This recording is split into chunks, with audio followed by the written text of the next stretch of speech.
būtų verta pradėti įrašą? Tai Nikolajus atsakingas ir už įrašą, ne tik ant popieriaus, bet ir online. Tai nuo dabar, kaip sakoma, GDPR-as. Viskas, ką pasakysite, bus panaudota prieš jūs arba prieš mus. Tai va, mano vardas Jurgis, sakyčiau, gal dauguma iš jūsų esu pažįstamas arba esam matėsi. Aš esu plaukimo entuziastas, susijęs dalį savo gyvenimą su plaukimu atviram vandenį. Nesu tas vadinamas akademinis plaukikas, aš pats išmokau plaukti 20 kažkelerių ir tai atėjo į mano gyvenimą kaip būdas oficiniai žiurkiai prasiplauti galvą nuo visų stresų ir panašiai. Taip išėjo, kad numigravau į treniravimą. Su manim yra Nikolajus. Nikolajus yra plaukimo ligonis, chroniškas. Aš entuziastas, bet tai yra ligonis. Jisai tikrai yra išgėręs sūraus ir gėlo vandens daugiau už mane. Taip nutiko, kad mes susijęm turbūt prieš COVID kažkaip ir nuo to prasidėjo mūsų draugystė, kuri dabar patapo komanda, kuri bando įvairius dalykus horizontalioj padėty vandenį ir atstumus. Ir aš patapau jo treneriu, jis patapo mano auklėtiniu ir aš galvojom kažkur nuvažiuoti, kažką praplauti, kažką išbandyti, bet Lamanšas iš tikrųjų buvo Nikolajaus. Nikolajaus idėja ir, kaip sakom, pasirašiau ir įstrigau. Tai va, visos šitos idėjos pagrindas, arba, sakykime, kaip Natalija pasuportino su pačia komunikacija, bet iš esmės mintis yra tokia, kad man teko dalyvauti, prisidėti prie komandos, 3 žmonių komandos perplaukiant Lamanšo sąsiaurį 23 metais estafetės principu, kur buvo ir Juneta, ir Nikolajus, ir dar vienas draugas kubietis prancūzas. Praeitais metais buvo bandymas perplaukti vieno žmogaus rankų pora, tai Nikolajaus, kuris pasibaigė ne visiškai sėkmingai, mums ten pritruko kokių 8 kilometrų gal biškelį, tai iki krantų. Kažkas dar ateina. Tai va, ir iš to kilo mintis pasiūlyti platesniai liaudžiai, kuriem vanduo nėra svetimas, išbandyti šitą dalyką. Pasidalinti mintim, kas tai yra, išgirsti klausimus ir pasiūlyti suburti galų gale lietuvišką komandą šitai distancijai įveikti pirmą kartą. Ir su Natalija mums kilo mintis, kodėl kitos komandos nepadaryti damų. Čia kažkas dar ateina, Vaida. Štai ir Vaida. Tai va, ir kodėl nepadarius damų komandos, kas yra labai populiaru Didžiojoje Britanijoje, net žmonės visiškai neturintys nieko bendro su plaukimu, susijungia į komandas nuo 3 iki 6 žmonių, ruošiasi ir perplaukia labai dažnai labdaringais tikslais, kitais atvejais idėjiniais tikslais arba tiesiog save įrodymo savo kažkokiais tikslais. Tai aš kažkokio labai konkretaus tikslo ar žinutės su visa šitą idėją neturiu, tai gali išsirutulėti, jeigu bus žmonių, kurie iš tikrųjų nori tai padaryti, tai tada turbūt, kad idėja tą išsirutuliotų. Tarkim, Nikolajus šiuo atveju darė vykdė tuos plaukimus labdaringais tikslais ankstukų naudai, buvo fundraisingas įvairiem įrenginiam, nežinau kaip tai įvardinti, bet daiktam, kurie yra reikalingi anksčiau negu standartiškai atvykstančius į gyvenimą vaikus.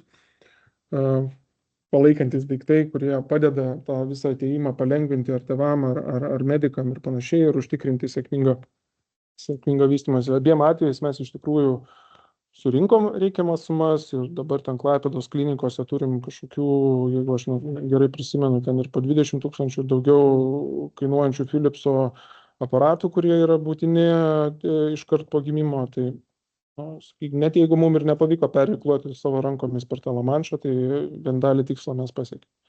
Ir tai mus motyvavo. Aš gal taip dabar bandysiu, niekada to nesu bandęs. O jūs matote šitą Teams langelį, kuris man šviečia čia po dešinę? Ne, po dešinę nematom. Matom tik tai tavo... Tai čia, aiškiai, šviečia tik tai man. Ja. Gerai. Čia matote pirmo bandymo, aš gal tiesiog prabėgsiu pačią agendą. Aš pasidalinsiu labai trumpai su to, kur buvom, pasidalinsiu daugiau mažiau kažkokiais labai sausais ir šlapiais faktais apie tai, kas susijęs su plaukimu per Lamanšą. Po to biškelį paliesim galbūt finansinę dalį ir kas prie to liečiasi, tiek, nežinau, laiko, kurį reikia investuoti, norint perplaukti.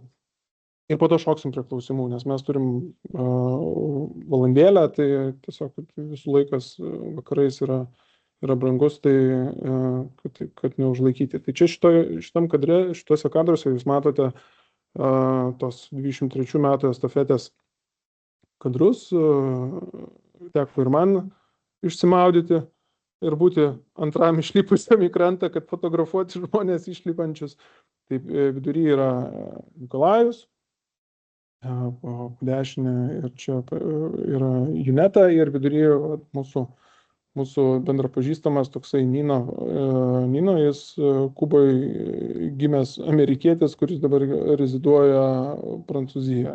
Ir mums gelbėja įvairiausiais klausimais, nes iš tikrųjų ten tų vietinių tokių niuansų, kas liečia tą laivelį, kuris yra gale fone ir panašiai, reikia labai pagalbos ir iš to kažkokio vystosi draugystė ir ateities projektai. Čia kadras, ko galima tikėtis, kokių vaizdų plaukiant, arba, čia, sakykime, čia iš mano perspektyvos buvo kadras, galbūt kadras iš Nikolajos perspektyvos yra biškelį kitoks, bet įdomus faktas tai, kad plaukiant per Lamanšą, tu matai tiek Prancūzijos salas, tiek Didžiosios Britanijos, tai čia šiuo atveju yra Didžiosios Britanijos tie White Cliffai, ir Prancūzijos matai vienodai ir tas labai biškelį kitą kartą daužo per galvą, nes nesupranti, atrodo, tu vietoj stovi, nes tas vaizdas nesikeičia. Tik tai kažkurio vienu momentu tos olos pasidaro 5 aukščio namo dydžio ir tu supranti, kad tu atvykai. Tas laivelis, kuris čia plaukia, jis irgi kokio 9 aukščio dydžio, bet jų ten aplinkui zuja pakankamai daug. Ir irgi prisižiūrėjom pakankamai greitai skriejančių pro šoną, 9 aukščių paguldytų tokių po porą šimtų metrų, galbūt kitą kartą ilgio tanklaivių. Tai irgi vaizdai įstringantis atmintyje. Sausi faktai. Tiem, kas nėra susidūrę, ir gal labai čia nesikabinėkim prie tokių galbūt labai tikslumo, aš čia taip labai abstrakčiai gal parašiau. Taip pat plaukimas per Lamanšą jis vadinamas plaukimo Everestu. Kodėl? Tai ne dėl to, kad tai yra labai sulyginami dalykai, bet turbūt tai yra auksinis standartas. Tai yra ultramaratonas, į kurį įeina ne tik atstumo kintamieji, bet įeina temperatūra, įeina fizinis pasiruošimas, įeina psichologinis pasiruošimas, komandinis darbas ir panašiai ir taip toliau. Skirtingai negu Everesto, čia nėra šerpų, kurie tave užneš tavo kuprinės, tavo kinukus ir tavo plavkutės į Prancūziją. Čia turi pats nuirkluoti. Tai lyginant su Everestu, plaukimo Everestas yra įveiktas 3 kartus mažiau kartų per trigubai ilgesnį laiką, nes Everesto įveikimo ten, sakykime, tų vadinamų užlipimų yra ten gal 15 tūkstančių per virš 50 metų. Ar kažkur tame lygiai. Pats atstumas, aš čia parašiau angliškų terminų, angliškų terminų like crow flies, tai jeigu paleisi varną skristi iš Doverio į Kalaisą, tai bus apie 34 km. Bet tai nereiškia, kad 34 km tai yra tas atstumas, kurį tu nuplauki fiziškai. Pirmas bandymas buvo 1872 metais, kas juokinga, tai jis buvo varomas brendžiu. Tai žmogus plaukdamas pirmą kartą plaukė varlyte ir 3 valandas geria brendį, kol galiausiai jam atsibodo ir išlipo į krantą. Pirmas sėkmingas kartas buvo iš Prancūzijos į Didžiąją Britaniją, skirtingai negu dabar yra plaukiama, ir jisai žmogus plaukė su guminiu gelbėjimosi kostiumu, kurie tuo momentu būdavo, ten, neklystų, kariniuose laivuose dalinami. Pirmas tikrasis įveikimas tos distancijos, taip kaip mes ją suprantam dabar, tai reiškia, be jokios pagalbos, be prisilietimo prie laivo, be palaikymo ten už rankos iš komandos, tai tiesiog būdavo paduodamas maistas ir žmogus plaukia, jisai, man atrodo, jeigu aš gerai prisimenu, plaukia irgi varlyte. Tai buvo 21 valanda 45 minutės daugiau negu prieš 150 metų.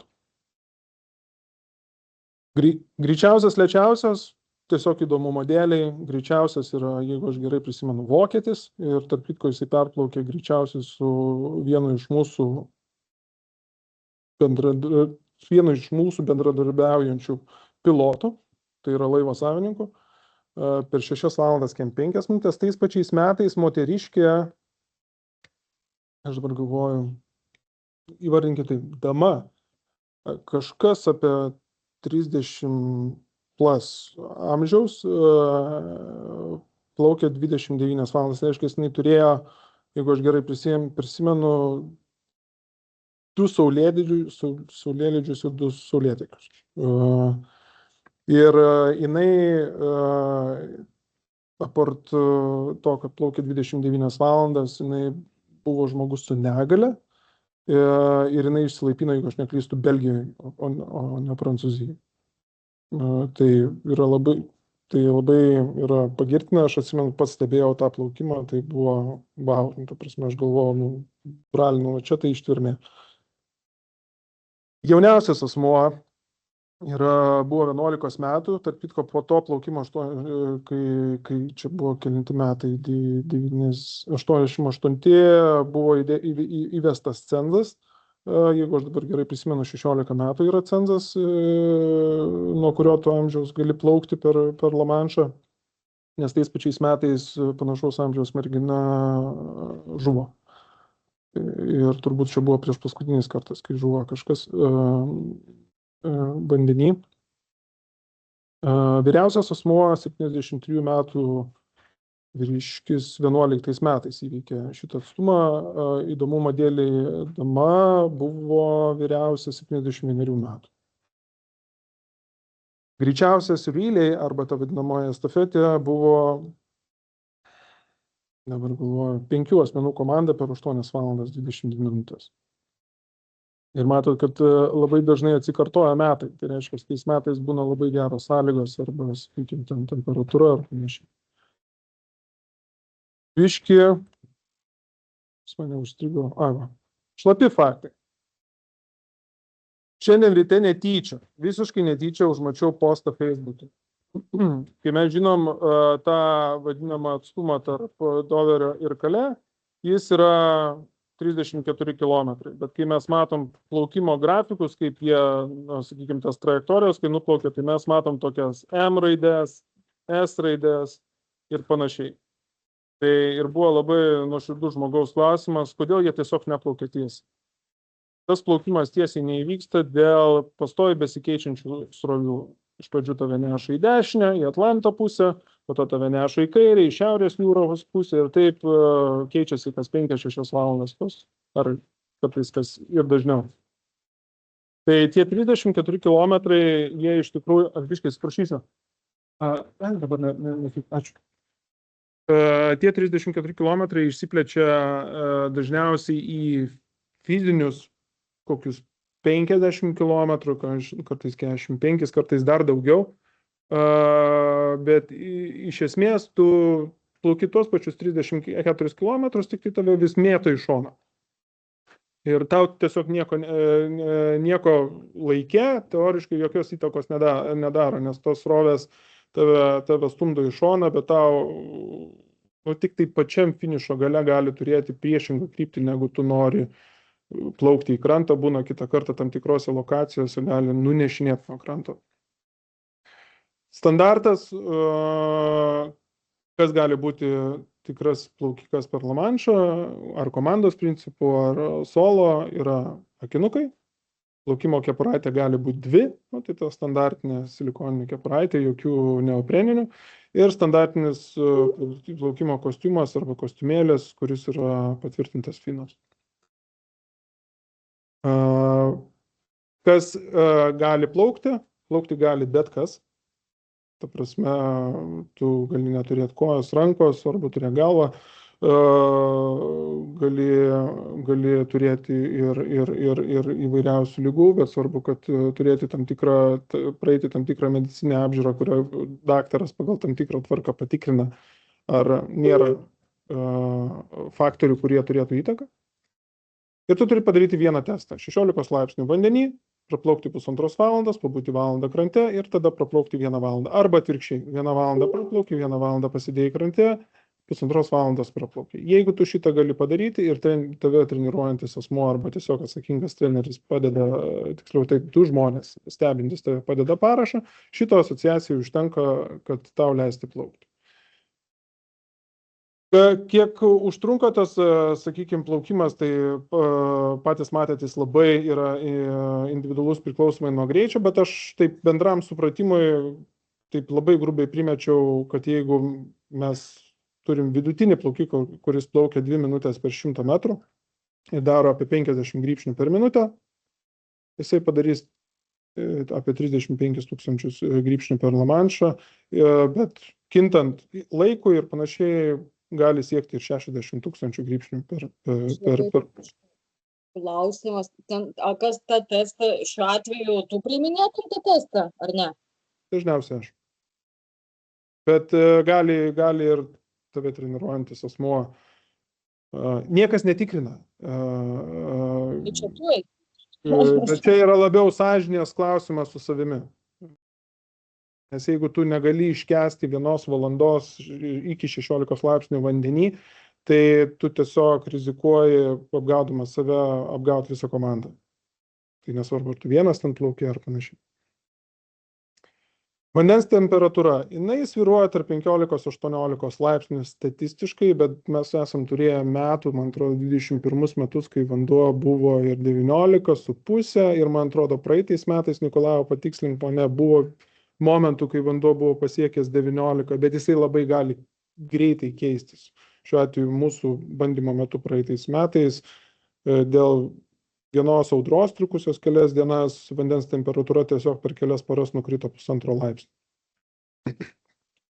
Tas yra daug, turint omeny, kiek tu praleidi laiko vandenį.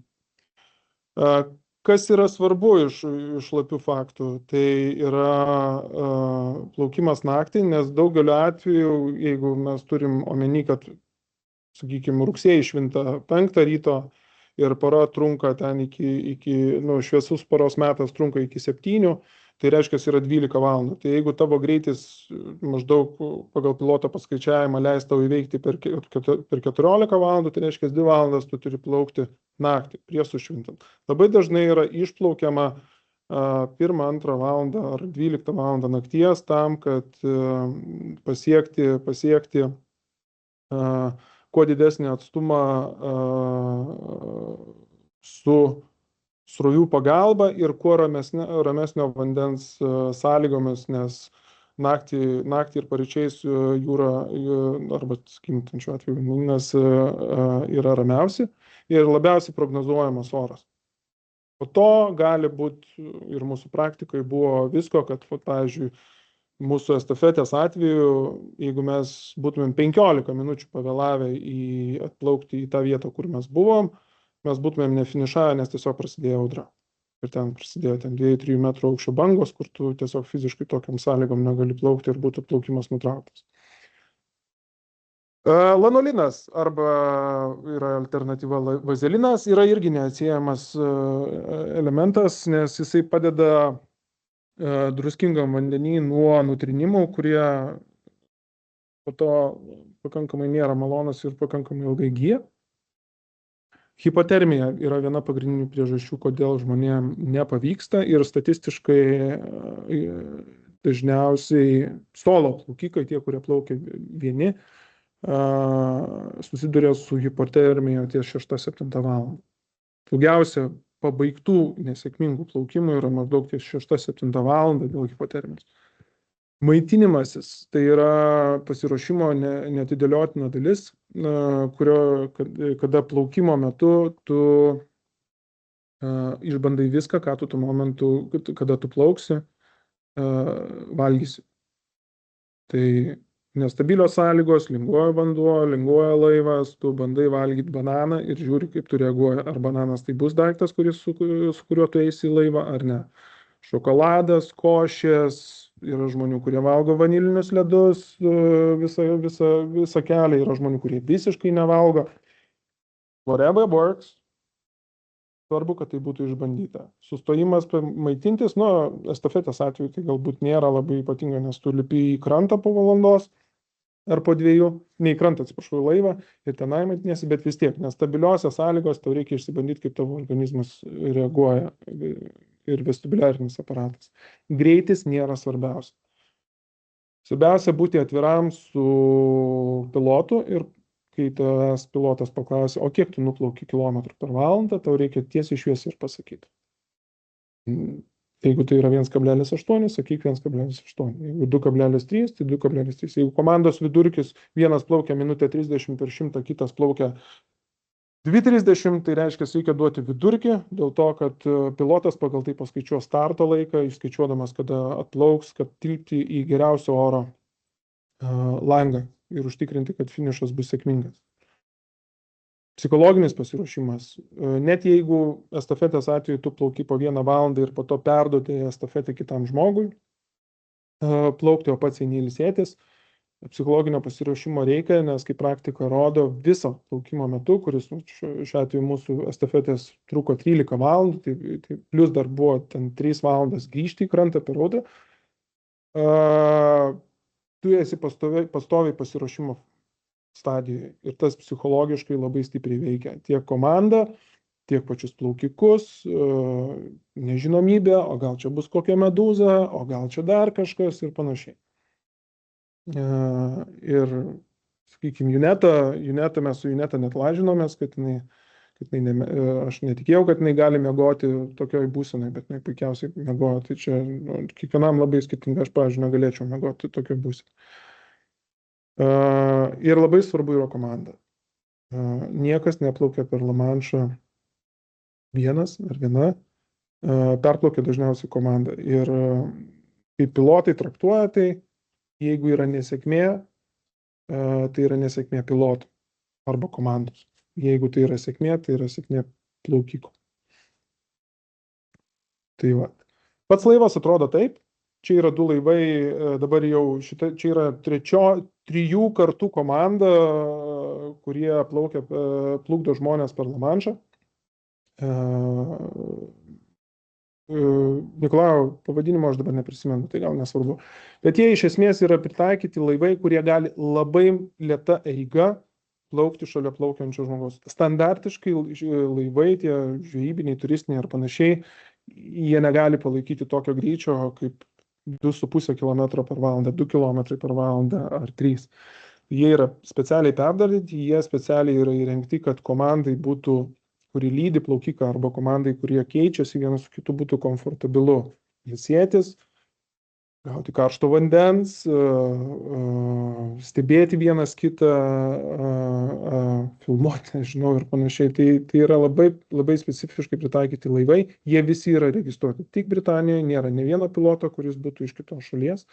pilotu tapti yra labai sudėtinga, ten yra labai griežti kanonai, kurių turi laikytis egzaminai ir laikas praleistas vandenyje yra milžiniškas, nes yra milžiniška atsakomybė ir sakykime, ir rizikos susijusios su tuo. Estafetė, kada yra plaukiama, yra įlipama per laivo galą ir išlipama per laivo galą. Solo plaukimu dažniausiai žmogus kaip startavo iš kranto, taip ir iki kranto plaukia visą laiką šalia kapitono langelio, kapitonas visą laiką stebi plaukiantį asmenį. Dabar, kodėl kilo šita mintis? Šita mintis kilo dėl to, kad mes dažniausiai tu turi galimybę gauti tą vadinamą slotą plaukimo kokį porą metų į priekį. Tai reiškia, šiemet mes galim kalbėti su pilotais, ar jie turėtų galimybę mus, sakykime, norinčią komandą arba vieną žmogų plukdyti, lydėti 27 metais. Taip nutiko, kad mes turim draugą Prancūzijoje, kuris sako, yra slotas plaukti šių metų rugsėjį. Ar tu jo nori? Ir mes nusprendėm šitą galimybę pasiūlyti plačiai liaudžiai.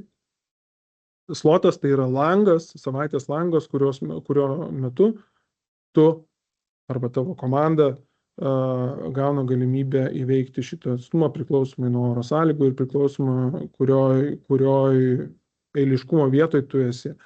Dažniausiai tą savaitę vienas pilotas skiria 4 plaukimus. Reiškia, jisai pasiema 4 komandas arba 4 žmonės, kuriems sako, tą savaitę, jeigu aš nepasakiau kaip nors kitaip arba nebuvo kažkokių kintamųjų su oru, tu turi būti nuo tos dienos, nuo rugsėjo 6 dienos, Doveryje ir laukti mano žinutės. Priklausom nuo to, ar tu esi 1, ar 2, ar 3, ar 4 eilėje, tu gausi pranešimą, kada tu plauksi, arba galbūt netgi gali gauti pranešimą, kad tu neplauksi dėl prastų oro sąlygų, arba tiesiog savaitė baigėsi, o tu nesulaukai savo eilės. Tas slotas, kurį mes turime, yra eiliškumas 3. Tai jis toksai nei geras, nei blogas, jis turi savų rizikų. Bet jeigu oro sąlygos yra stabilios, tai tu turi 7 dienų langą, kurio metu tau reikia padaryti 4 plaukimus. Tai, sakykime, sąlyginai neblogai. Čia yra šiokia tokia statistika sėkmių, nesėkmių priklausomai nuo mėnesio, kada tu plauki. Tai pats geriausias mėnuo yra rugpjūtis, nes statistiškai tada yra pačios geriausios sąlygos plaukti. Tai yra lengviausiai prognozuojamas oras ir nėra kažkokių pasikartojančių oro pokyčių. Viskas, kas eina vėliau arba anksčiau, turi šiokių tokių rizikų. Tai tarkim, mūsų bandymas praeitais metais savaitę prieš oras atrodė tiesiog ledas. Atvažiavom, o ten žemė su dangu maišosi. Tiksliau taip, sėdi krante, atrodo nieko, tiesiog vėjukas pučia, bet tu žiūri porą kilometrų į priekį, į Prancūzijos pusę, o ten matai ritasi bangos su putom. Tai tu supranti, kad ten tiesiog metro su viršum bangavimas ir per tokį bangavimą tikrai niekas neplaukia. Tai tas slotas randasi čionai. Tai yra tas pats, kas plaukti Liepą. Ir mes, man atrodo, Nikolao pataisy, kada mes plaukiam estafetę. Ne Liepą mes plaukiam? Liepą pabaigai. Jo. Oras buvo fantastiškas, bet kapitonas atskaičiavo mūsų greitį įveikimo ir finišavimo laiką preciziškai. Mes turėjom dar papildomą, sakau, 20 minučių gal ir po to pradėjo žemės su dangu maišyti. Finansai, kaip viskas atrodo, čia atsiprašau, kad aš ne viską išverčiau į eurus, nes tas kursas keičiasi, bet tiesiog, kad bendram supratimui ir visą šitą prezentaciją atsiųsim, galėsite persiskaičiuoti. Kas kainuoja?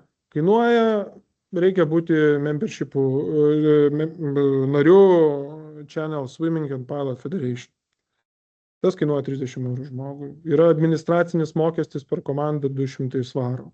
Yra plaukimo mokestis 200 svarų. Yra visos komandos, nepriklausomai ar plauks 3 žmonės ar 6 žmonės, yra vienas mokestis komandai apskritai už visą plaukimą. Tai apie 3900 svarų. Kaip išsiskirsto tie 3900 svarų, jie išsiskirsto kaip pradinis mokestis, po to yra tas pagrindinis mokestis, kuris turi būti sumokėtas iki sausio galo. Ir po to yra galutinis mokestis, kuris yra mokamas iki gegužės galo. Tai, sakykime, dabartiniu metu mes dabar esame sausio mėnesį, tai tos išlaidos siektų va šitą sumą ir tie asmeniniai mokesčiai per komandą arba per žmogų. Ką vėliau reikia pasidaryti ten yra reikalavimai tam tikri solo plaukikam. Nikolao, pataisyk, kokie yra reikalavimai estafetės plaukikam tokie patys kaip solo dėl medical checko? Ja, medical visai. Okay. Tai dažniausiai medicinė patikra yra padaroma pagal tam tikrą šabloną, kurį pateikia ta federacija.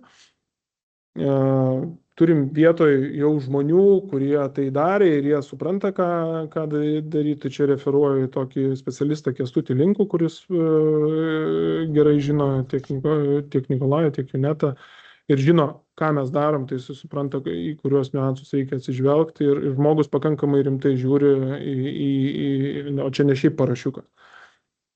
Toliau, jau būnant vietoj, kokios išlaidos gali būti, tai bus viešbutis, kurį tu turi natūraliai užsirezervuoti savaitį, nes tu nežinai, kada tu plauksi. Gal tu plauksi tą pačią dieną, kada tu atvykai, gali būti, kad tu plauksi paskutinę dieną.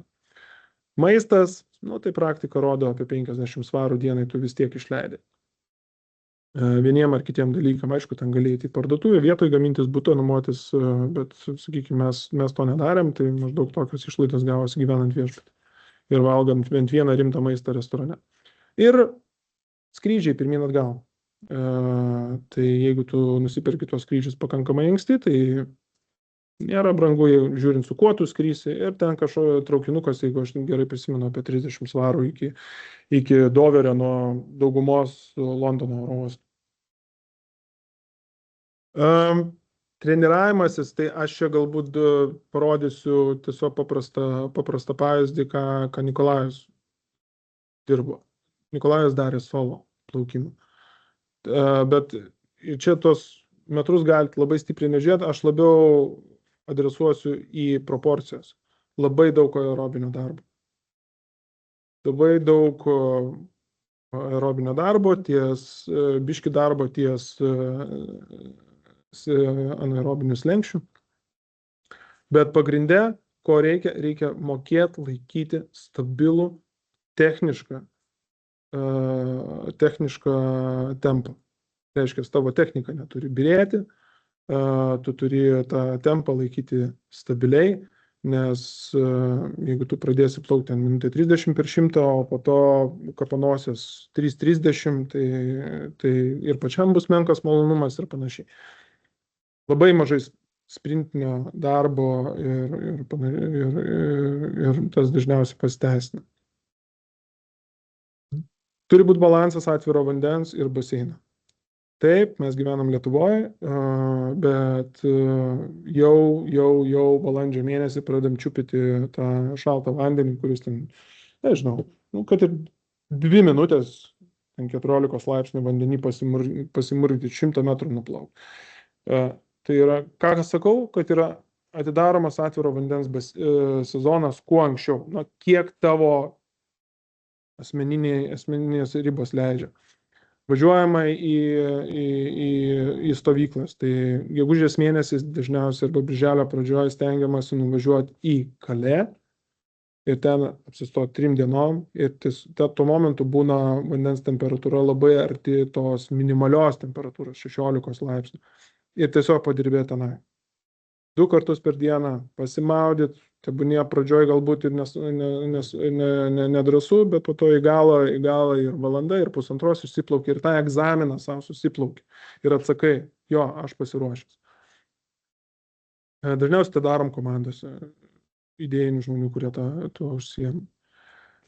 Pats čia yra, sakykime, kelios nuotraukos, kad parodyti, iš kur pradedam, tai treniruojamasi būdant Doveryje, tai Doveryje įlankoje, startuojama iš Šekspyro paplūdimio, išlipus į krantą, pilotas duoda garsą, signalą ir tu pradedi plaukti. Čia toks vaizdelis, sakykime, mūsų komandos prieš plaukimą. Ir pakankamai mums teko laukti, jeigu aš gerai prisimenu, ten vos ne 5 paras Doverį, tai to laukimo yra, kuris kitą kartą irgi vargina.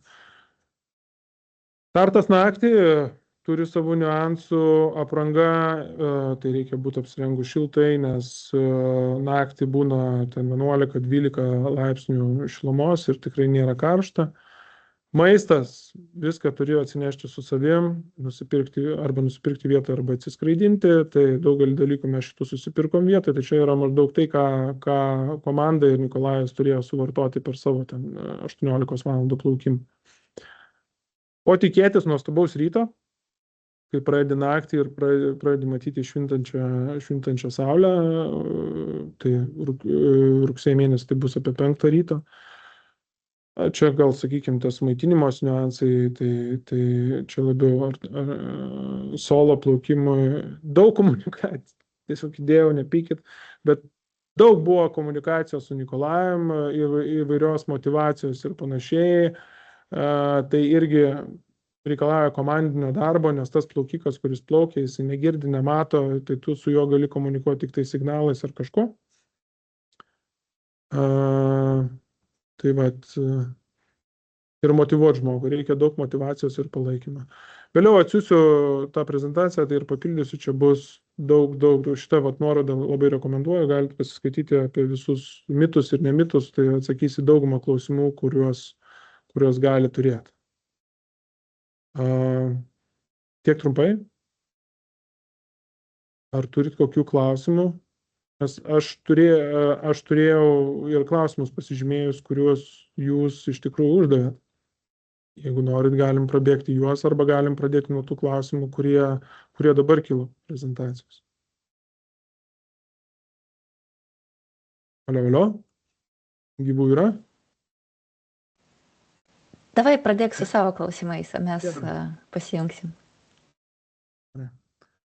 Kur tie klausimukai buvo?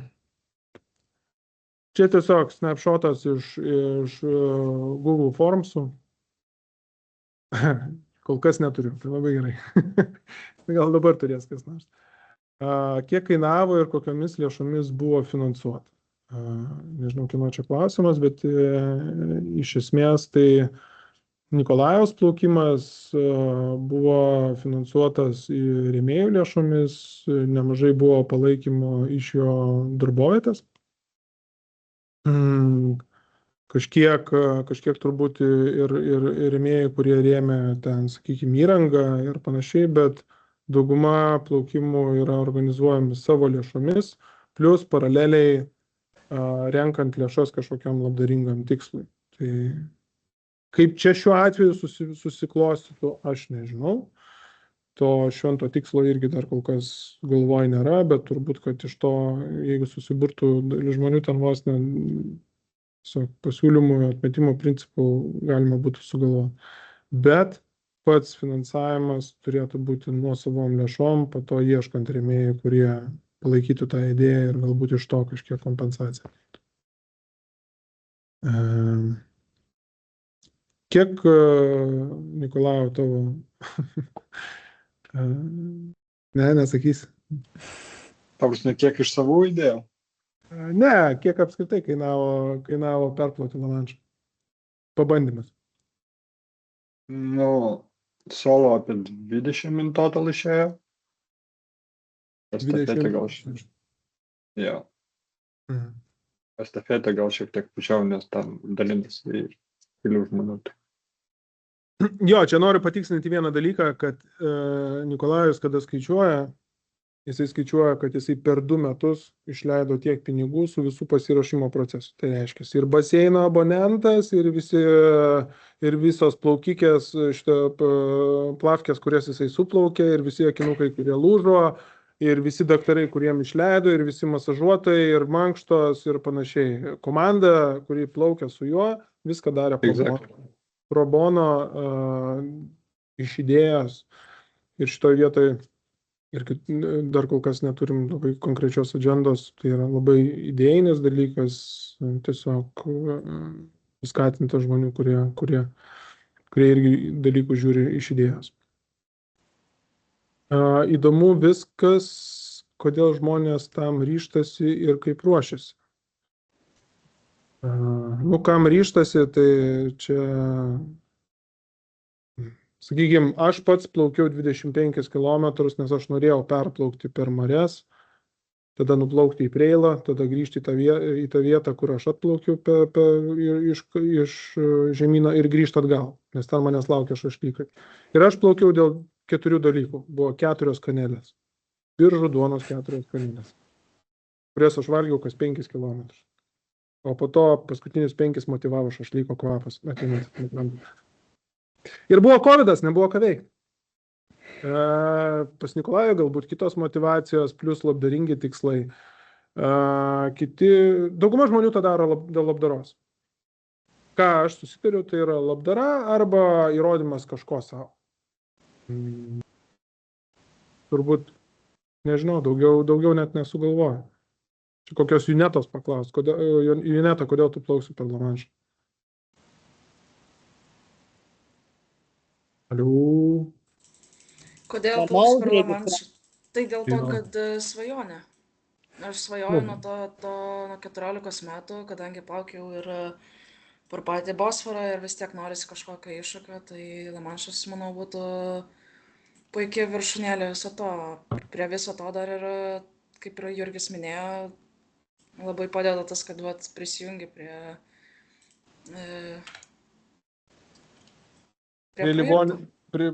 ligonių komandos ar prie labdaringų projektų? Prie labdaringų projektų.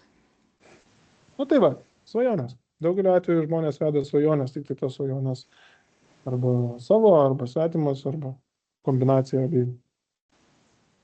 Kaip nesušalt plaukiant?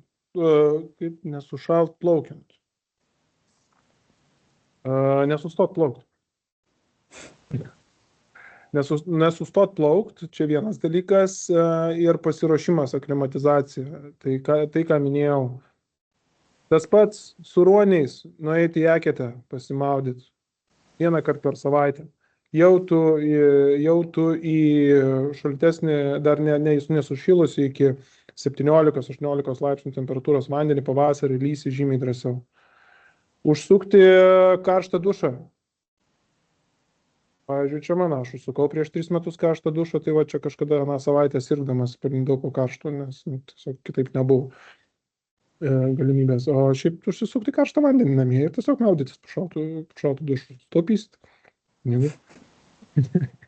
Bet šiaip tai pasiruošimo metu, netgi tada, kada atviras vanduo yra užšalęs, stengtis jį įlysti, stengtis plaukti be hidrokostiumo, jį tiesiog arba parduoti tai, ką padarė Nikolajus, tiesiog kad prisiverst, tiesiog parduoti. Viskas, nėra opcijos užsidėti hidrokostiumą. Plaukia arba su trumpikėm, arba neplaukia iš viso. Ir ilginti tą laiką, kurį tu praleidi vėsiame vandenyje, tai vėsus vanduo, tai aš sakau, viskas, kas žemiau negu 17. Vieni žmonės prisipila vonę vandens šalto, tada nueina į parduotuvę, nusiperka 2 dalykus. Šeštadienio laikraštį kokį nors ir 2 maišus ledukų. Ateina į vonę, atsisėda, susiperia ledukus ir neišlipa tol, kol neperskaito laikraščių. Pradžioje 1 puslapį, po to 2, po to 3, po to 4. Tas vadinamas toksai ice bath, tai vadinasi, aklimatizacija. Kiek laiko reikėtų plaukikų mėgėjų pasiruošti tokiam plaukimui? Savaitėmis aš tai mėgėjas plaukikas labai abstraktus. Aš esu mėgėjas plaukikas, bet aš galiu nuplaukti ir 10, ir 20 km, arba bent jau galėjau. Kitas plaukia vieną kartą per savaitę ir skaitosi mėgėjų. Aš sakyčiau taip, jeigu tu įlipi bent 3 kartus per savaitę į baseiną, arba esi įpratęs 3 kartus per savaitę plaukti bet kokiam kitam formate, tai jau yra bazė, prie kurios tik tai reikia galbūt pridėti specifiškumą tam tikrų treniruočių. Tai vienos treniruotės turi būti galbūt tempinės, kitos tempui palaikyti, kitos treniruotės galbūt turi būti techninės ir viena būtinai turėtų būti to ilgo pratinimosi prie valandos, pusantros ar 2 trukmės plaukimo pasikartojančių. Ir 3-4 kartai per savaitę turbūt yra ir planas minimum, bet turbūt planas pasiruošti, o kiek laiko? 0,5 metų.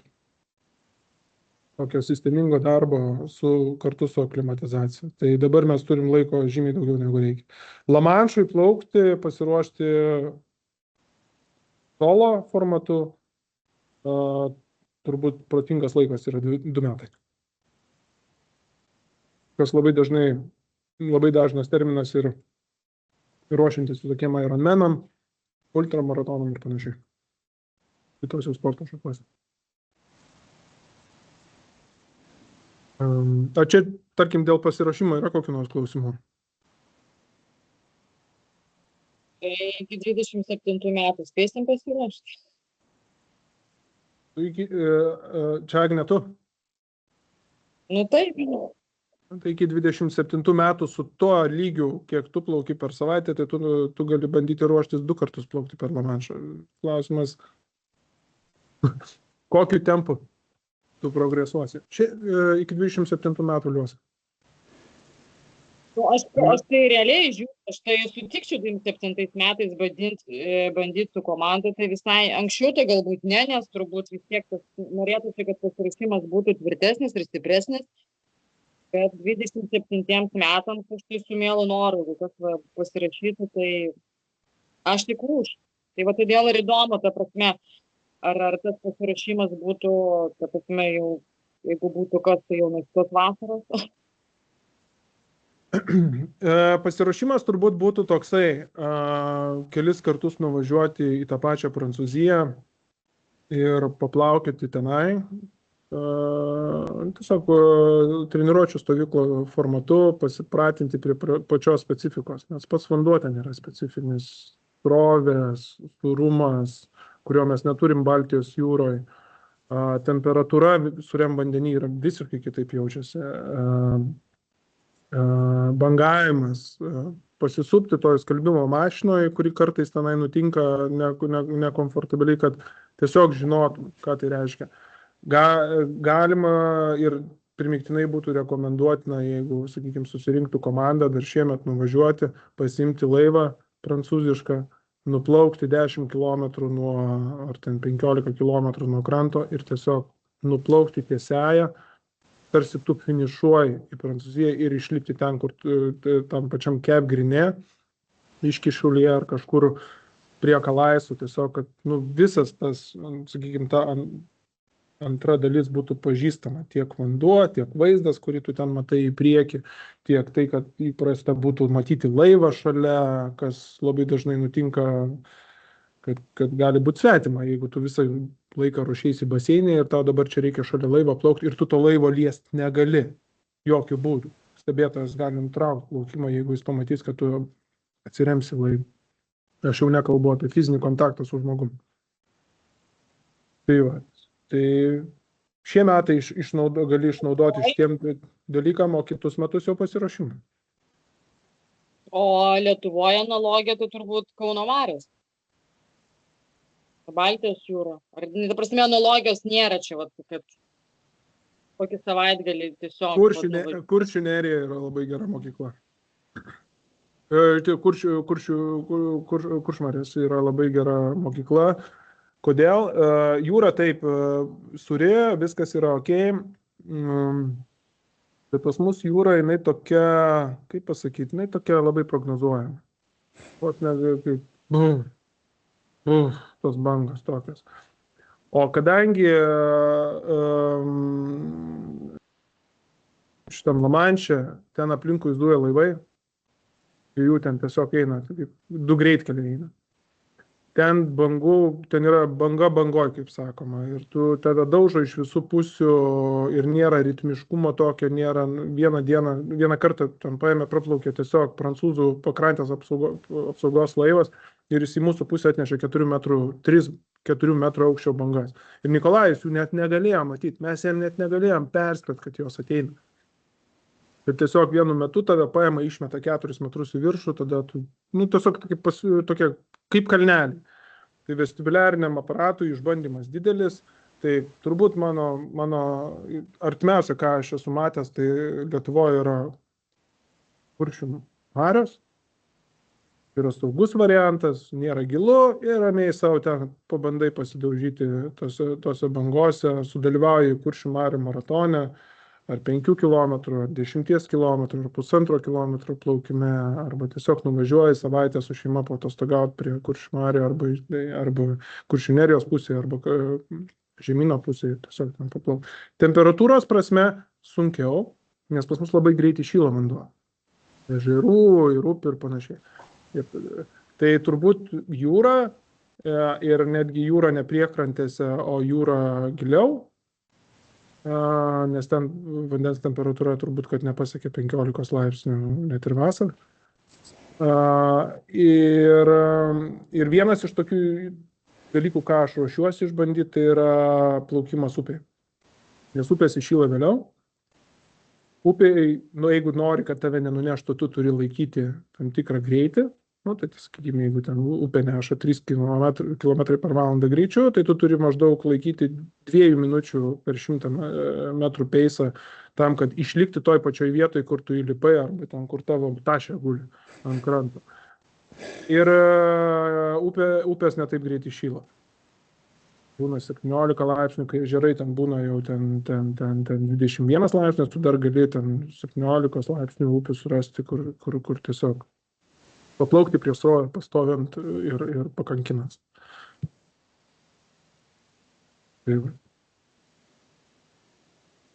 Ar labai sudėtingos oro sąlygos plaukti per Lamanšo sąsiaurį buvo? Ne, nebuvo. Sudėtingos buvo galbūt neprognozuotinas pokytis, bent jau Nikolajaus atveju buvo tiesiog, kad mes išvykstant iš Lietuvos mes matėm vieną, kai mes atvykom, pasak piloto, tiesiog vieną dieną jisai galėjo iš namų išeiti su šortais, flip-flopais ir maikutė, kitą dieną jis atsidarė duris ir pamatė vos nešerkštant savo mašinos, nes tiesiog stipriai labai atšalo ir tuo momentu lauko temperatūra nukrito per 11 laipsnių, ten nuo 23 iki 12. Automatiškai kilo bangavimas, kilo vėjai ir kadangi Lamanšo sąsiauris nėra labai gilus, labai greitai susimaišo vandens masės ir šaltas vanduo esantis giliau labai greitai pakyla į viršų ir to pasiekoje pas mus vandens temperatūra nukrito beveik per 1 laipsnių. To pasiekoje, vietoj to, kad tu tikėjai plaukti 18 laipsnių vandenį, turėjai plaukti 16 laipsnių vandenį, o kiekvienas laipsnis, tai ir turint omeny valandas, kuris reikia praleisti, lemia sėkmę arba nesėkmę. Tai su šiuolaikiniam technologijom oro sąlygas galima labai aiškiai numatyti ir pilotas, tarp kitko vienas dalykas, pilotas dažniausiai prašo, kad komanda būtų pasiruošusi beveik mėnesį prieš. Tai reiškia, pasiruošimo planas turi būti toks, kad tu jau turi būti mėnesį prieš steady go fazėje. Nes pilotas gali pamatyti, kad būtent tavo tą savaitę bus nelabai geros sąlygos. Bet ateinančią savaitę yra galimybė. Tai jis gali tau paskambinti ir sakyti, o gal tu nori plaukti kitą savaitę arba dar kitą savaitę. Nes tada oro sąlygos yra geriamos.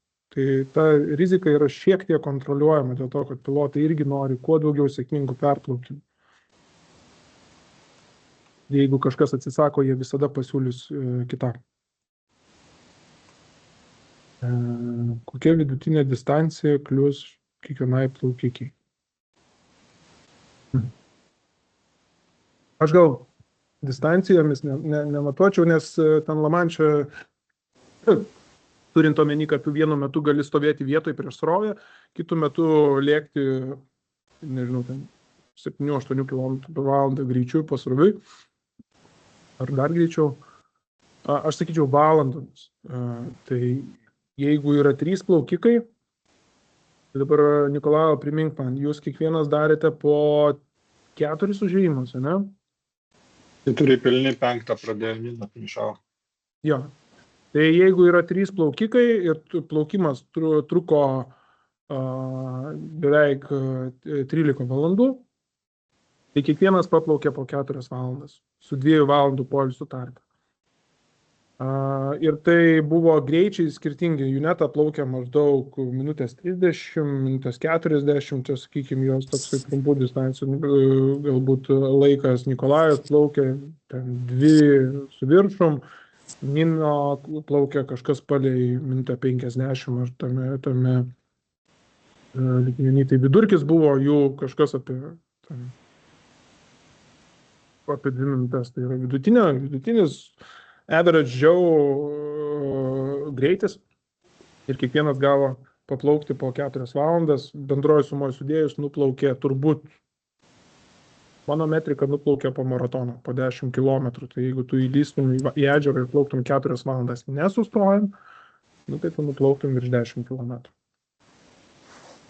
Jeigu būtų 4 žmonės, tai automatiškai tos pačios, ten, sakykime, 13-14 valandų dalintųsi į proporciją tokią, kad kiekvienas gautų plaukti 3 kartus. Jeigu yra 5 žmonės, tada ir 2-3 kartai priklausomai nuo greičio. Jeigu yra 6 žmonės, tai tada yra turbūt po 2 užėjimus ir 5 valandų tarpas poilsiui laive. Bet kažkaip minėjai, kad jeigu plaukė stafetę, ir jeigu, pavyzdžiui, ten, pirma ten kokia nors Vaida, ne, antra ten kokia nors Onutė ir trečia ten, pavyzdžiui, aš plaukiu, kaip pavyzdys čia, ne. Tai vietomis keisti jau negalima, viena vietoj kitos irgi plaukti negali, jeigu viena sušala ir pasako, kad aš nebegaliu, reiškia, griūna visa komanda. Tai čia šitą dalyką turbūt irgi atsižvelgti. Jo, plaukiant, prieš startuojant, stebėtojas paklausė eiliškumo ir paklausė, kokiu stilium tu plauksi. Atsakymas turi būti, nežinau, jeigu kad nors galvosi dalyvauti ir būsi be manęs, pasakykite Dieve, tu mano, laisvas stilius. Freestyle reiškia, tu gali plaukti kaip nori. Pusės distancijos varle, pusė distancijos nugara arba kojom į priekį.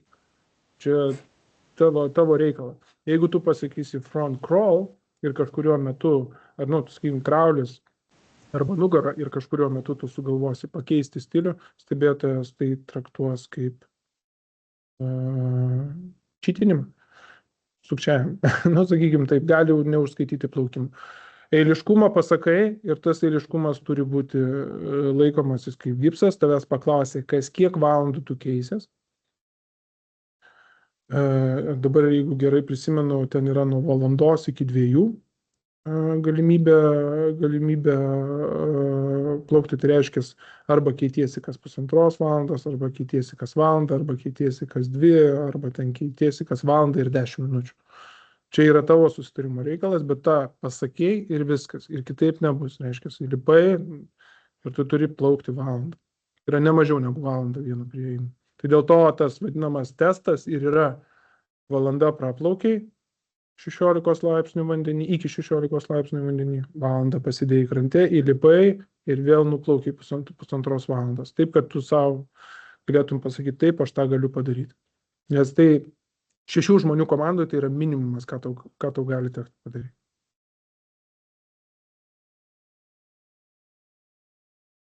Taip. Kaip?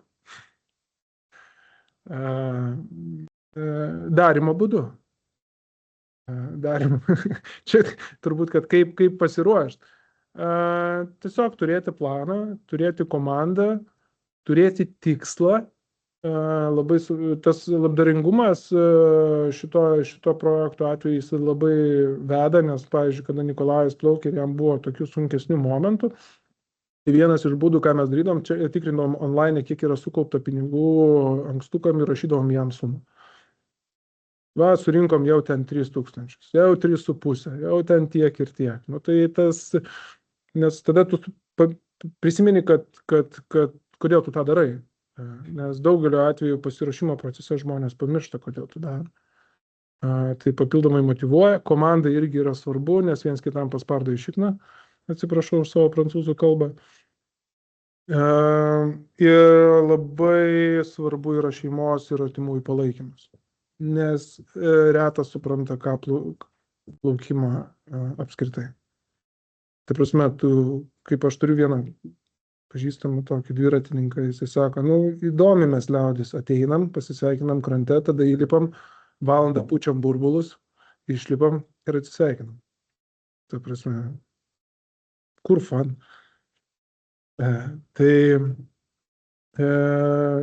Turi šeimos nariai suprasti, kodėl tu tą darai. Arba, sakykime, palaikyti, nes jeigu nėra komitmento iš šeimos, tada tavo galva yra užimta kitais dalykais ir tu negali savęs pilnai dedikuoti, nes vien tik tai surasti 3-4 valandas per savaitę treniruotis, dar tada tiek treniruojantis, biškai intensyviau, gali tekti nueiti pas masažuotą, jeigu turėsi skaudančių vietų, turėsi tikrai nueiti pasimankštinti pilatesą arba jogą, arba kažkokį mobilumo pratimus padaryti 1-2 kartus per savaitę.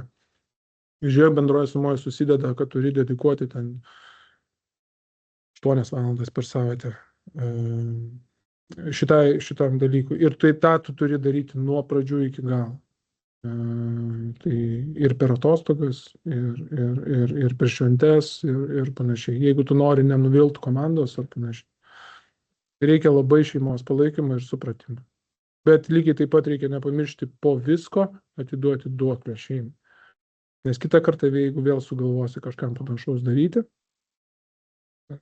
ir netiduosi duoklę šeimai, Nikolajus šypsosi, tai daugiau palaikymo negausi.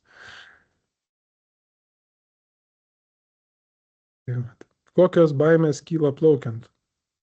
Nežinau. Nikolajau, Juneta, sakykit. Aš buvau... Man asmeniškai medūzos. Medūzos ir jūros ligonės naktį. Ypatingai, kai yra tamsu, tai tiek pačiai komandai yra sunku ir pačiam plaukikui. Nors iš tikrųjų naktis, kaip tik, kiek prisimenu, buvo gal tokia ramesnė, nes nieko nematai, yra laivas, tai ten švieselę matai ir paskui ją ir plauki. Bet baimės man pagrindė per visą Lamanšą ir buvo medūzos, nes jos gali taip stipriai sugelt, kad prašysiesi laivo ir nutrauksi visą plaukimą. O tai tos baimės naktį, sakai naktį, baisu, kame ta baimė, kad tamsu, dėl to, kad nieko nematai, ar ta prasme bangos, tiesiog, kame slypi ta baimė? Vienas faktorius tai yra šitas, kaip pasakyti,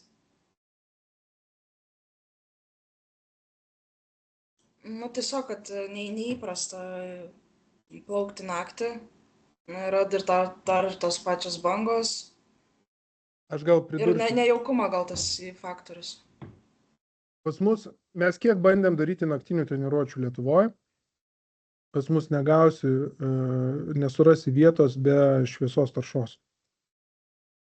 Tai yra tos tikros, juodos, tamsios nakties, to žvaigždėto dangaus, nebent tu nusibelsi kokius ten, nežinau, Labanoro giriai įlysi į kaimą, prie kurio nėra sodybos ir nėra jokios skaitos taško, jokios švieselės, apart spiginančio žibinto tau į galvą.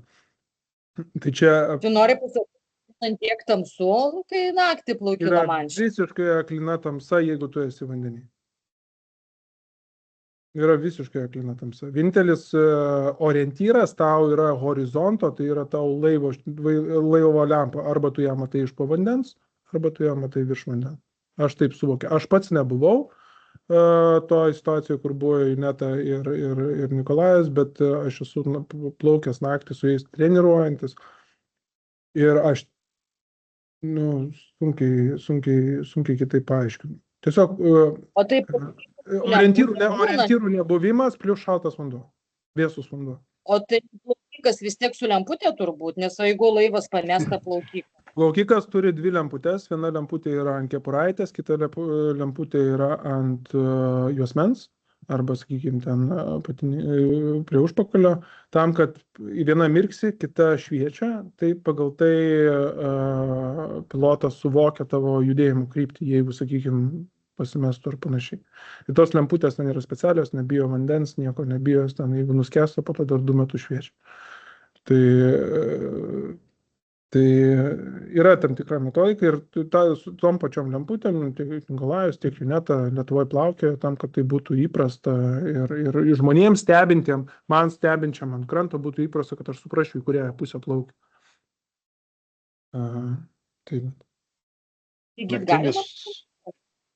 Galima.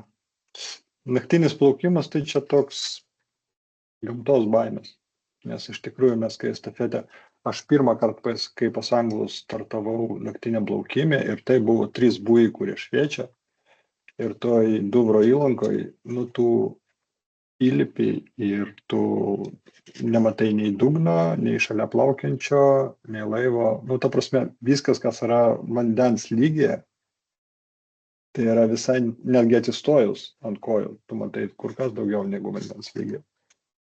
O jau nesakysiu apie tai, kai visa komanda, laivas, kai išvaro iš uosto ir pradeda siūbuot, nors kapitonas sako, rami jūra. Ir mes viens į kitą žiūrim didelėm akim ir dar reikia šokti, ir dar reikia surasti krantą ir paskui grįžti ir tu išplauki į tamsą.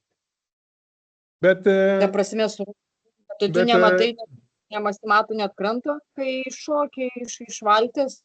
Tavo prožikas. Su didžiuliu prožektorium tau šviečia, tu matai. Bet ką Nikolajus nori pasakyti, kad tai, ką mes matom stovėdami net ant valties ar ant liepto ir tai, kad tu matai, kai tavo akis yra lygiai su vandens paviršium, arba tokio atstumo. Bet mes kalbame apie sprintį. Visai kitas matymo laukas ir tu visai kitaip matai atspindžius ir visą kitą. Tai dėl to mes darydavom naktinius plaukimus tam, kad prisipratinti prie to. Tiesiog žaliuose ežeruose, trakuose, jūroje, dar kažkur. Tiesiog, kad tu būtum įpratęs prie to vaizdo, prie to neapibrėžtumo, plus temperatūros šioks toks, žemesnė temperatūra, kad tavęs nešokiruotų. Ir viskas. Čia tiesiog treniruočių klausimas.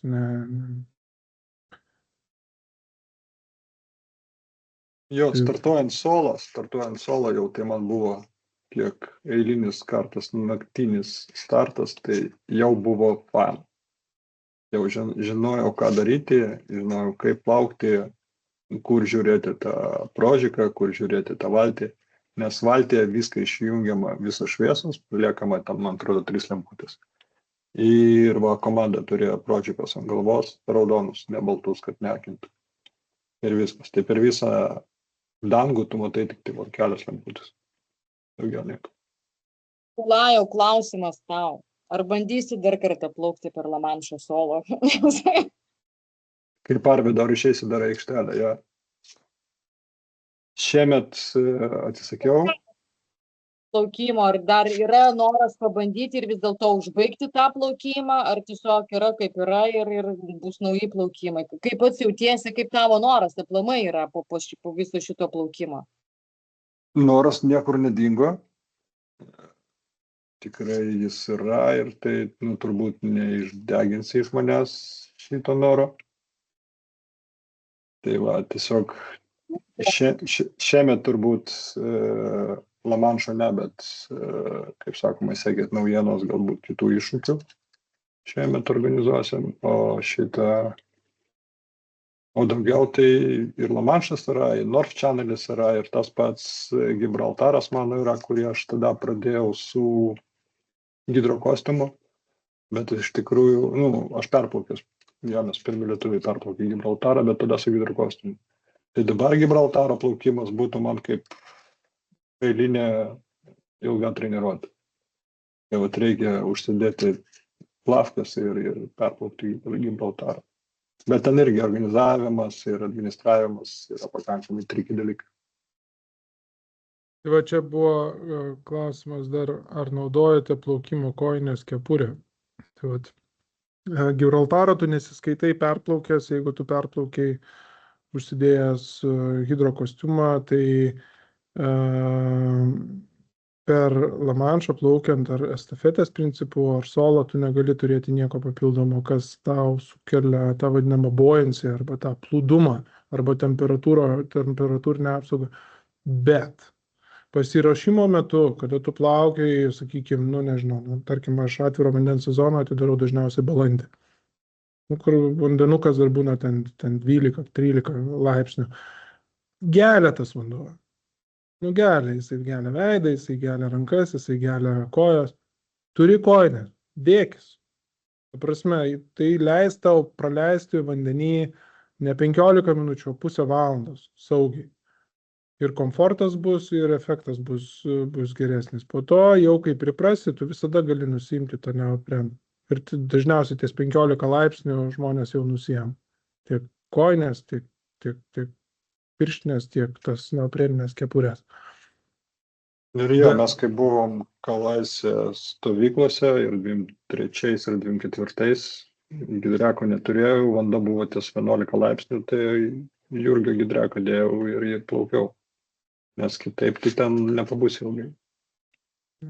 Nes reikia rinkti valandas, sakykime, nėra atstumo čia, kiek tu nuplauksi. Čia tu treniruodamasis tiesiog turi prisipratinti plaukti valandas, kada ruošiesi solo, arba kada estafetį, tai prisipratinti plaukti pakartotinas valandas, kas kažkiek laiko, tiesiog, kad tavo organizmui tai būtų įprasta ir nebūtų kokio šoko. Kokį maistą rekomenduotumėt vartoti plaukimo metu ir kokius papildus prieš plaukimą? Maistą tai viską, ką tavo organizmas priima. Aš sakau, aš pažįstu vieną žmogų, kuris perplaukė Lamanšą ir perplaukė Šiaurės Sąsiaurį valgydamas vanilinius ledus. Ta prasme, daugiau jis nieko nedarė. Gėrė vandenį ir valgė vanilinius ledus. Kas veikia? Jeigu tau veikia tai, kad nevalgyti tortus, arba valgyti bulvių košę, arba valgyti avižinės košytės, užsigeriant, nežinau, šilta arbata, kas yra labai įprasta. It's me. Plaukiant estafetę, iš tikrųjų, tai reikia to, kas tavo skrandžiui yra įprasta, nes kada laivas siūbuoja, ten iš tikrųjų ta jūros liga yra ir tam yra preparatų, bet labai svarbu, kad neiškristum iš komandos dėl tos jūros ligos. Tai... O dar tiesa, dar noriu pasiteirauti, o kaip tualeto reikalai? Susisim, kaip ir viskas aišku. Tu manęs klausi vandenį ar... Vandenį, tai ne vandenį, žinau, kur eiti. Vandenį kaip gamtą leis, jo. Taip. Jeigu ten, tarkim, nemyšti, o jau šiek tiek atsiprašant. Labai paprastai, sakai komandai, nusisukit vieną akį nusukit, nes jie turi visada vieną akį stebėti tave. Ir ką nori, tą darai. Dažniausiai, čia tarp kitko vienas populiariausių topikų maratonų plaukikų formos. O ką daryti? Pirmas dalykas, labai retai kada užsimanai. Nes stresiukas užraukia, kaip sakoma, tą vožtuvą. Bet jeigu jau taip nutiko, tai buvo nutikę, ne man, bet tai tada mandagiai paprašai, miela komanda, biški paplaukit 50 metrų į priekį, aš čia biški noriu pabūti su savim. Ir viskas. Ir tiek, o estafetės principų dažniausiai arba pakenti iki savo eilės, kada išlipsi, arba paprašai laivelį biškelį paplaukti į priekį. Tai čia labai... Tarp kitko, tam irgi reikia treniruotis, nes labai sunku jo atpalaiduoti tam tikrus raumenis, kaip pas tave dirba kojos, pilvas ir rankos. Bet turbūt yra prasme išsiklizmuot prieš plaukimą. Nu, taip, atsiprašau, taip liaudiškai, bet turbūt... Ne. Ta prasme, kai išvalysi visą save, tai tu išvalysi ten ir tas medžiagas, kurios reikalingos, ir gali šiek tiek paveikti visą tavo maitinimą ir visą kitą. Tiesiog nekreipkite dėmesį ir varyk. Auksinė taisyklė, nieko nedaryk to, ko nedarėjai treniruodamasis. Aš taip gal, žinai, jeigu tu treniruočių metu, tai kiekvieną kartą, žinai, įrangos sąraše bus klizma, tai tada tai ir jau tą klizmą reikia į Lamanšą vežtis, bet šiaip tai nieko nereikia keisti, reikia, kad būtų viskas įprasta ir jeigu tai nutiks, pasitreniruosi, kaip sakoma, sysio, o ten jau kakų kažkaip išsisprendžia reikalai. Maistas, atsakiau, papildus, reikia būti labai atsargiam su magniu, kad viskas irgi nesibaigtų numeris 2 tualeto reikalais, o ne numeris 1. Didelio, turiu omeny, nes magnis turi šiokį tokį poveikį varant į tualetą. Bet elektrolitai. Elektrolitai yra vienas pagrindinis dalykas, nes prarandi druskas, prakaituoji vandenį ne mažiau negu sausumoje ir yra elektrolitai. Jo, aš naudojau druskos tabletės kas valandą. Tai elementari vokiečių gamybos basika, tirpalas, elektrolitų yra puikiausias preparatas, patikrintas laiko, Maxim preparatai ir Siso visi preparatai, kuriuos gali nusipirkti pas mus parduotuvėje. Tai ir tai, kas yra vaistiniai. Yra vienintelis galbūt pliusas, sakykime, patarimas yra toks. Naudoti tai, ką tu gali nusipirkti parduotuvėje net ir Anglijai. Nes jeigu tu netyčia dėl kokių nors priežasčių savo įprastą preparatą pamirši namie ir tu jo nerasi Anglijai ir nusipirksi kažkokį funky pavadinimą, kuris tuo momentu tau pasirodys įdomus ir tau ne tik skonis, poveikis ar medžiagų sudėtis, tai negerai. Geriau pirkti tai, kas yra tarptautinis brandas ir esant reikalui galėtum nusipirkti bet kur. Antras dalykas - patogumas naudoti nestabiliomis sąlygomis. Nes, tarkim, su Nikolajaus tabletėmis, mes jau blemba neperkalbėjom. Su tom tabletėm, keikėmės mes su tom tabletėm, nes jos ten biški tik sušlampa, prilimpa, tai krato tavo buteliuką, tas buteliukas krenta ir negauna iš tos tabletės, arba galutinė turi iš jūros pasimtą tabletę ir įsimest kartu su sūriu vandeniu. Kažkas paprasto. Tirpi tabletę, milteliai, tai, kad tu gali labai greitai patogiai suvartoti, nes jeigu ten turėsi užsiminėti alchemiką besisupančiam laive su menzurkiam arba ten su kažkokiam, nežinau, tabletėm, nepatogu nei tau, nei tavo komandos nariam, jeigu tu blogai jausies ir tavo komandos nariai tau turės padėti, tai turi būti irgi labai paprasta, o ne raketų mokslas. Tai va. O kokiu būsi vyktų treniruotė? Čia mano klausimas paskutinę minutę. Kokiu būdu vyktų treniruotės, jeigu negyveni Lietuvoje? Kaip jų, ta prasme, jeigu Airijoje ir plaukioju Airijos jūroje? Aš neturiu ką pridėti. Tu viską turi. Juodų pavydą. Ne, iš esmės... Jeigu priimtume, ta prasme, nes tai mano svajonė ir, ta prasme, aš jau gal 5 metai Airijos jūros varžybose dalyvauju ir neįsivaizduoju, būtų fantastiška. Tai tada tik tai jūs atvirų baseinų ir ten šiaip baseinų turbūt turite ne problema. Trūkumas yra baseinų, bet vis tiek, jo yra vis tiek trūkumas. Tai iš esmės metodiškai